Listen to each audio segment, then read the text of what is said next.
உங்களுக்குள்ளான மனுஷனை பலப்படுத்துறது எப்படின்னு தான் பார்க்க போகிறோம்.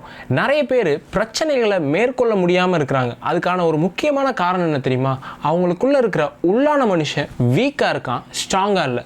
இன்றைக்கி நம்ம பார்க்க போகிறது எப்படி இந்த உள்ளான மனிதனை பலப்படுத்துறது அப்படின்ட்டு.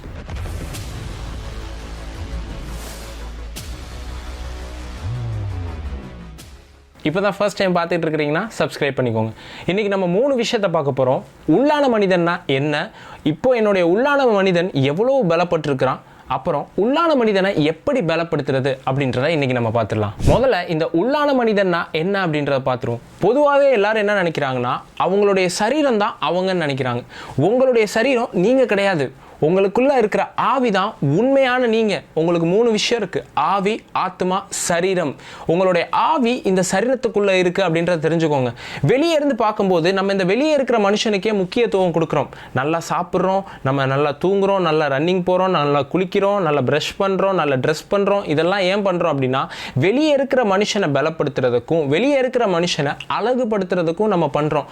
அதே மாதிரி உங்களுக்குள்ள ஒரு மனுஷன் இருக்கிறான் அப்படின்றத நிறைய பேர் தெரிஞ்சுக்கிறது கிடையாது. இந்த சரீரம் தான் நான் அப்படின்னு சொல்லிட்டு இதுக்கு ரொம்ப முக்கியத்துவம் கொடுக்குறாங்களே தவிர்த்து உள்ளான மனுஷனுக்கு முக்கியத்துவம் கொடுக்கிறது கிடையாது. இப்படி உள்ளான மனுஷன் ஒன்று வேத வசனத்தில் இருக்கா அப்படின்னு கேட்டிங்கன்னா நிச்சயமா இருக்கு. நம்ம ஒரு வசனத்தை வாசிக்கலாம். எபேசியர் 3வது அதிகாரம் 16வது வசனம். நீங்கள் அவருடைய ஆவியினாலே உள்ளான மனுஷனில் வல்லமையாய் பலப்படவும். சரி பிரதர், என்னுடைய உள்ளான மனுஷன் ஸ்ட்ராங்கா இருக்கிறானா வீக்கா இருக்கிறானா, எந்த நிலையில இருக்கிறான்றத நான் எப்படி கண்டுபிடிக்கிறதுன்னு கேட்டிங்கன்னா, உங்களுக்கு வரக்கூடிய பிரச்சனைகளை வச்சு தான் கண்டுபிடிக்க முடியும்.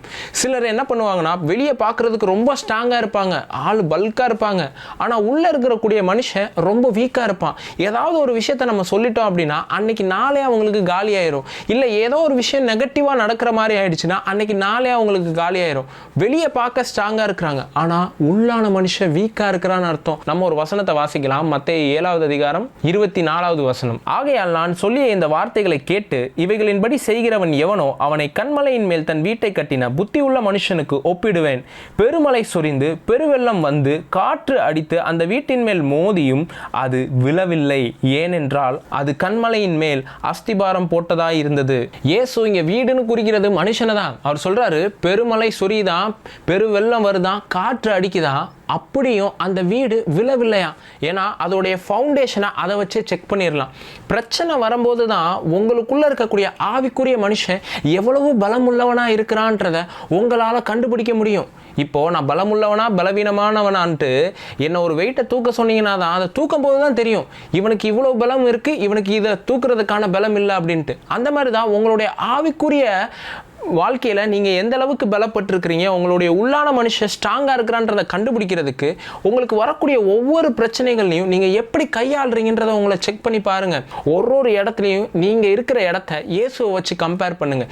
இந்த இடத்துல இயேசு இருந்தால் இதை எப்படி கையாண்டிருப்பார் அப்படின்னு நீங்கள் யோசிக்க ஆரம்பிச்சிட்டிங்கன்னா உங்களுடைய உள்ளான மனுஷனை நீங்கள் யூஸ் பண்ண ஆரம்பிச்சிட்டிங்க. அப்படியே நீங்கள் கண்டுபிடிச்சிடலாம் உங்களுடைய உள்ளான மனுஷன் எவ்வளோ ஸ்ட்ராங்காக இருக்கான்ட்டு. உங்களுடைய உள்ளான மனுஷனை பலப்படுத்துறதுக்கு உங்களுக்கு வயசு இம்பார்ட்டன்ட் கிடையாது. வெளியே இருக்கக்கூடிய இந்த சரீரத்தை பலப்படுத்துறதுக்கு கண்டிப்பாக வயசு தேவை. ஆனால் உள்ளே இருக்கிற மனுஷனை பலப்படுத்துறதுக்கு வயசு இம்பார்ட்டன்ட் கிடையாது. எந்த வயசில் இருந்தாலும் உங்களுடைய உள்ளான மனுஷனை நாளுக்கு நாள் உங்களால் பலப்படுத்திக்கிட்டே போக முடியும். சிலர்லாம் பார்க்கும்போது அவங்க ரொம்ப சாதாரணமானவர்களாக இருப்பாங்க, ஆனால் அவங்களுக்குள்ள ஆவிக்குரிய மனுஷனை பயங்கரமாக வளர்த்துருப்பாங்க, ஸ்ட்ராங் ஆக்கியிருப்பாங்க. ஏய், உன்னை பார்த்தேன், உன்கிட்ட பேசுகிற வரைக்கும் எனக்கு தெரியல, ஆனால் உன்கிட்ட பேசும்போது மட்டும் உன்கிட்ட இருந்து ஒரு அபிஷேகம் செயல்படுது, உன்கிட்ட உன்னுடைய வார்த்தைகளை கவனிக்கும் போது மட்டும் எனக்கான தீர்வுகள் வருது அப்படின்ட்டுவாங்க. ஏன்னா அவனுக்குள்ளே இருக்கக்கூடிய ஆவிக்குரிய மனுஷனை அவன் பலப்படுத்தி இருக்கிறான்னு அர்த்தம். வெளியே இருக்கிற தோற்றம் முக்கியம் கிடையாது. அதனால தான் எலிசாவை பார்த்துட்டு இந்த சின்ன பிள்ளைங்களாம் என்ன சொல்கிறாங்க அப்படின்னா, மொட்டை தலையா ஏறிப்போ, மண்டையில் முடி கிடையாது, பார்க்குற உருவம் அவ்வளோ பலமானவன் மாதிரிலாம் இல்லை. ஆனால் அவங்களுக்கு தெரியலை எலிசாக்குள்ளே இருக்கக்கூடிய உள்ளான மனுஷனுக்கு எவ்வளவு பவர் இருக்குது அப்படின்னு சொல்லிட்டு. இப்போ எலிசா கர்த்தருடைய நாமத்தினாலே நான் உங்களை சபிக்கிறேன் அப்படின்றான். சொன்ன உடனே அந்த சின்ன பிள்ளைங்க செத்துடுறாங்க. ஏன்னா அவங்க பார்த்தது வெளியே இருக்கக்கூடிய தோற்றம், அவங்க பார்க்க மறுத்தது உள்ளே இருக்கக்கூடிய தோற்றம். உங்களுடைய உள்ளான மனுஷன் ஸ்ட்ராங் ஆனாலே போதும், உங்களை சுற்றி இருக்கக்கூடிய பிரச்சனைகள் எல்லாமே மாற ஆரம்பிச்சிடும். வெளியே ஸ்ட்ரென்த்தே இல்லை பிரதர், நான் ஒரு மாதிரி தான் பிரதர் உட்கார்ந்துருக்கிறேன் அப்படின்னா உங்களுடைய உள்ளான மனுஷனை பலப்படுத்துங்க. வேத வசனத்தில் போட்டிருக்குது, இதோ கர்த்தருக்கு காத்திருக்கிறவர்கள் புது பலன் அடைந்து கழுகுகளை போல செட்டைகளை அடித்து உயரே எழும்புவார்கள், அவர்கள் ஓடினாலும் சோர்ந்து போகார்கள், நடந்தாலும் இளைப்படையார்கள் அப்படின்ட்டு இருக்கு. அவருடைய ஸ்ட்ரென்த்துனால நீங்கள் பலப்படுத்திக்கிட்டே இருந்தீங்கன்னா உள்ளான மனுஷனை உங்களை யாராலையும் தடுத்து நிறுத்த முடியாது, உங்களுடைய பிரச்சனைகள் உங்களை தடுத்து நிறுத்த முடியாது. ஸ்மித் விகில்ஸ்வொர்த் சொல்றாரு, நீங்க பார்க்கக்கூடிய இந்த வெளியே இருக்கிற மனுஷனை விட எனக்குள்ளான மனுஷன் 1000 மடங்கு வல்லமை உள்ளவனா இருக்கிறான்றாரு. ஸ்மித் விகில்ஸ்வொர்த்தை பார்க்கும்போது நல்ல 6 பேக் வச்ச பாடி மாதிரி, ஒரு பாடி பில்டர் மாதிரிலாம் இருக்காது, சாதாரணமான வயசான ஒரு நபர் மாதிரி தான் இருக்கும். ஆனால் ஆண்டவர் அவரை பயன்படுத்தின விதம் இயற்கைக்கு அப்பாற்பட்டதாக இருக்குது. எத்தனையோ மரித்தவர்களை உயிரோடு எழுப்பியிருக்கிறாரு, வியாதியஸ்தர்களை சுகமாக்கி இருக்கிறாரு, பிசாசு பிடிச்சவங்களுக்கு விடுதலை கொடுத்துருக்கிறார். ஆண்டவர் அவரை பவர்ஃபுல்லாக யூஸ் பண்ணியிருக்கிறாரு. அதனால் ஸ்மித் விகில்ஸ்வொர்த் சொல்லலை பாருங்கள், எனக்கு பயங்கரமான உருவம் இருந்ததுனால, நான் ரொம்ப ஹைட்டாக இருந்ததுனால இல்லை, எனக்குள்ளான மனுஷன் ரொம்ப ஸ்ட்ராங்காக இருக்கான் அப்படின்றத அவர் ரியலைஸ் பண்ணதுனால இயற்கைக்கு அப்பாற்பட்ட காரியங்களில் அவர் செயல்பட முடிஞ்சிச்சு. தாவீதை பாருங்கள், தாவீதுக்கு ஒரு பெரிய உருவெல்லாம் கிடையாது. கோலியாத்துக்கு முன்னாடி நிற்கும் போது சின்னதாக தெரிகிறான் தாவீது. கோலியாத் எதை தெரியுமா ரியலைஸ் பண்ணலை? தாவீது சின்னதாக இருக்கிறான், அவன்கிட்ட என்ன இருக்குது அப்படின்னு நினச்சிட்டான். ஆனால் தாவீதுக்குள்ளே இருக்கிற உள்ளான மனுஷன் கோலியாத்தை விட ஸ்ட்ராங்காக இருக்கிறான், பலப்படுத்தப்பட்டிருக்கிறான். அது தெரியாததுனால கோலியாத் தாவீதை சந்திக்கும் போது வீழ்ந்து போகிறான் அப்படின்னு நம்ம பார்க்குறோம். உங்களுக்கு முன்னாடி இருக்கக்கூடிய பிரச்சனையுடைய உருவம் எவ்வளவு பெருசாக கூட இருக்கலாம், ஆனால் உங்களுடைய உள்ளான மனுஷன் நாளுக்கு நாள் பலப்பட்டுக்கிட்டே இருந்தான்னு வச்சுக்கோங்க, எவ்வளவு பெரிய பிரச்சனையாக இருந்தாலும் உங்களுக்கு முன்பாக அது உடைக்கப்படும். வேத வசனத்தில் போட்டிருக்குது, பெரிய பர்வதமே நீ எம்மாத்திரம் செருபாபேலுக்கு முன்பாக நீ சமபூமி ஆவாய் அப்படின்னு இருக்கு. உங்களுக்கு முன்னாடி இருக்கக்கூடிய எவ்வளவு பெரிய பிரச்சனையாக இருந்தாலும் அது உங்களுக்கு முன்பாக சமபூமி ஆகும். சரி பிரதர், இப்போ உள்ளான மனுஷனை நான் எப்படி தான் பிரதர் பலப்படுத்துறது அப்படின்னு கேட்டிங்கன்னா, நம்ம ஒரு வசனத்தை வாசிக்கலாம். 2 கொரிந்தியர் 4வது அதிகாரம் 16வது வசனம். ஆனபடியினாலே நாங்கள் சோர்ந்து போகிறதில்லை, எங்கள் புறம்பான மனுஷனானது அழிந்தும் உள்ளான மனுஷனானது நாளுக்கு நாள் புதிதாக்கப்படுகிறது. உள்ளான மனுஷன் நாளுக்கு நாள் புதிதாக்கப்படுகிறதுன்னு இருக்கு. நிறைய பேர் இதை தான் புரிஞ்சுக்கிறது கிடையாது. என்னுடைய உள்ளான மனுஷன் ஒரே நாளில் ஸ்ட்ராங் ஆகணும் பிரதர், என்னுடைய உள்ளான மனுஷன் ஸ்ட்ராங் ஆகணும் பிரதர், ஒரு ஜபத்தை போடுங்க அப்படின்வாங்க. ஒரு ஜபத்தை போடுறதுனால உங்களுடைய உள்ளான மனுஷன் ஸ்ட்ராங் ஆயிட மாட்டான். எவ்வளவு வல்லமை உள்ள ஊழியக்காரராக இருந்தாலும் ஒரு நாளில் உங்களுடைய உள்ளான மனுஷனை ஸ்ட்ராங் ஆக்க முடியாது. எப்படின்னு பார்த்தீங்கன்னா, இப்போ ஒரு பேபி இருக்குன்னு வச்சுக்கோங்க, ஒரு குழந்தை இருக்குது, அந்த குழந்தை நல்லா வளரணும், ஒரே நாளில் வளரணும் அப்படின்னு சொல்லிட்டு நல்ல சாப்பாடை தூக்கி வாயில் திணிச்சுக்கிட்டே இருங்க, வளர்ந்துருமா என்ன? கண்டிப்பாக வளராது.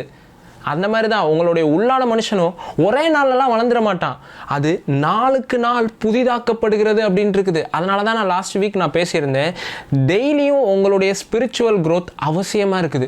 ஒரே நாளில் நீங்கள் உபவாசம் போட்டு ஒரே நாளில் நீங்கள் ஆவிக்குரியவரெல்லாம் மாறி என்னைக்காவது ஒரு நாள் வேத வசனத்தை வாசிச்சிங்கன்னா, என்னைக்காவது ஒரு நாள் பலமாக நீங்கள் ஜெபம் பண்ணிங்கன்னா, அப்படிலாம் உள்ளான மனுஷன் பலப்பட மாட்டான்.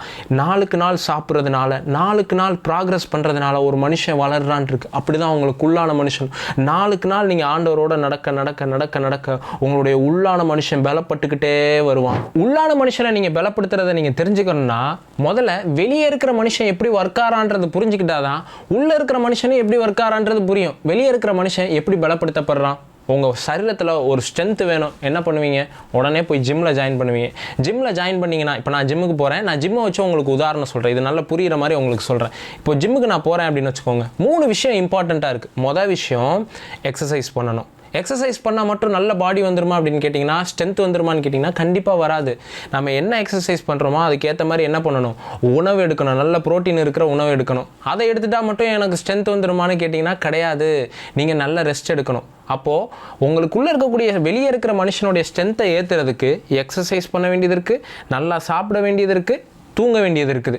இதை 3 பண்ணால் எப்படி வெளியே இருக்கக்கூடிய மனுஷன் ஸ்ட்ராங் ஆகுறானோ அதே மாதிரி தான் உள்ளே இருக்கக்கூடிய மனுஷனை ஸ்ட்ராங் ஆக்குறதற்கும் 3 விஷயம் இருக்குது. மொதல் விஷயம் ஜெபம். நம்ம ஒரு வசனத்தை வாசிக்கலாம். நம்ம வாசித்த வசனத்துக்கே மறுபடியும் போவோம். எபேசியர் 3வது அதிகாரம் 16வது வசனம். நீங்கள் அவருடைய ஆவியினாலே உள்ளான மனுஷனில் வல்லமையாய் பலப்படவும். ஆவியினாலே உள்ளான மனுஷனில் பலப்படவும் அப்படின்ட்டு இருக்கு. அப்போ பரிசுத்த ஆவியானவர் என்ன பண்றாருன்னா, உங்களுடைய உள்ளான மனுஷன் பலப்படுறதுக்கு உங்களுக்கு உதவி செய்யறாரு. நீங்க அந்நிய பாஷையில பேசும்போது ஆவியானவர் உங்களுக்கான வார்த்தைகளை கொடுக்குறாரு. அந்த வார்த்தைகள் உங்களுக்கு தேவையுள்ளதா இருக்கு. ஏன்னா வேத வசனத்துல போட்டிருக்குது, அந்நிய பாஷையில் பேசுகிறவன் தனக்கு பக்தி விருத்தி விருத்தி உண்டாக பேசுகிறான்னு இருக்குது. அது உங்களை கட்டக்கூடியதாக இருக்குது. உங்களுடைய உள்ளான மனுஷன் நாளுக்கு நாள் நீங்கள் அந்நிய பாஷையில் பேச பேச பேச வளர்ந்து கொண்டே வருவான். அது ஒரே நாளில் நடக்கிறது கிடையாது. நம்ம நினச்சிக்கிறோம் நான் அந்நிய பாஷை பேசினேன் பிரதர், பெரிய ஆவிக்குரிய மாற்றம்லாம் எனக்கு ஏற்படலை. இல்லை, நீங்கள் டெய்லி கொஞ்ச நேரம், அரை மணி நேரம், 1 மணி நேரம், அரை மணி நேரம், 1 மணி நேரம்னு பேச பேச பேச திடீர்னு உங்களுடைய உள்ளான மனுஷன் ரொம்ப ஸ்ட்ராங்காக இருக்கிறத உங்களால் பார்க்க முடியும். 2வது விஷயம் நான் சொன்னேன், வேத வசனம். நீங்கள் வேத வசனத்தை டெய்லி ரீட் பண்ண உங்களுக்கு என்ன நடக்கும்னா, உங்களுக்குள்ளான மனுஷன் பலப்பட ஆரம்பிச்சுக்கிட்டே இருப்பான். அன்னன்னைக்கு ஏதோ ஒன்று நமக்கு தேவைப்படுது பாருங்களேன். வேத வசனத்தில் போட்டிருக்குது, உங்களுடைய மனம் புதிதாகிறதுனாலே மறுரூபமாகுங்கள் அப்படின்ட்டு இருக்கு. மனது எப்போ புதிதாக ஆரம்பிக்கும்? நீங்கள் டெய்லி வார்த்தையை வாசிக்க ஒரே நாளில் மாற்றம் வராது. உங்களுக்குள்ளே ஒரு கோபம் இருக்கும், உங்களுக்குள்ளே ஒரு கசப்பு இருக்கும், உங்களுக்குள்ளே மன்னிக்க முடியாத ஒரு தன்மை இருக்கும், உங்களுக்குள்ளே சில விஷயத்தை பார்த்து பயந்துக்கிட்டு இருப்பீங்க, சில விஷயத்தை மேற்கொள்ள முடியாமல் இருப்பீங்க. இதெல்லாம் எனக்கு ஒரே ஜபத்தில் ஒரே நாளில் மாறாது. ஒரு நாள் வாசிப்பீங்க, அந்த வார்த்தை உங்களுக்கு அன்றைக்கி ஊழியம் செய்யும். பார்த்தீங்கன்னா அடுத்த நாள் ஒரு பெரிய மாற்றம் உங்கள்கிட்ட ஏற்பட ஆரம்பிக்கும். நாளுக்கு நாள் உங்களுக்குள்ளே இருந்து வசனம் வேலை செய்ய உள்ளான மனுஷன் பலப்பட்டு இருப்பான். 3வது விஷயம் மெடிடேஷன். நீங்கள் தியானம் பண்ணும்போது என்ன ஆகும் அப்படின்னா, உங்களுடைய உள்ளான மனுஷன் நாளுக்கு நாள் பலப்பட ஆரம்பிப்பான். நீங்கள் ஆண்டவரை குறித்து தியானம் பண்ணலாம், நீங்கள் உங்களை குறித்தும் தியானம் பண்ணலாம். ஆண்டவருடைய ஒரு வார்த்தையை எடுத்து வச்சுக்கோங்க. இந்த வார்த்தை இப்படி அவர் சொல்லியிருக்கிறாரு, இந்த வார்த்தையை நான் யோசிக்க போகிறேன், என் மைண்டில் நான் வச்சிருக்கவே போகிறேன் அப்படின்ற போது என்ன ஆகுனா, அந்த வார்த்தை உங்களுக்குள்ளே வேறு ஊன்ற ஆரம்பிக்கும், ஸ்ட்ராங்காக ஆரம்பிக்கும்.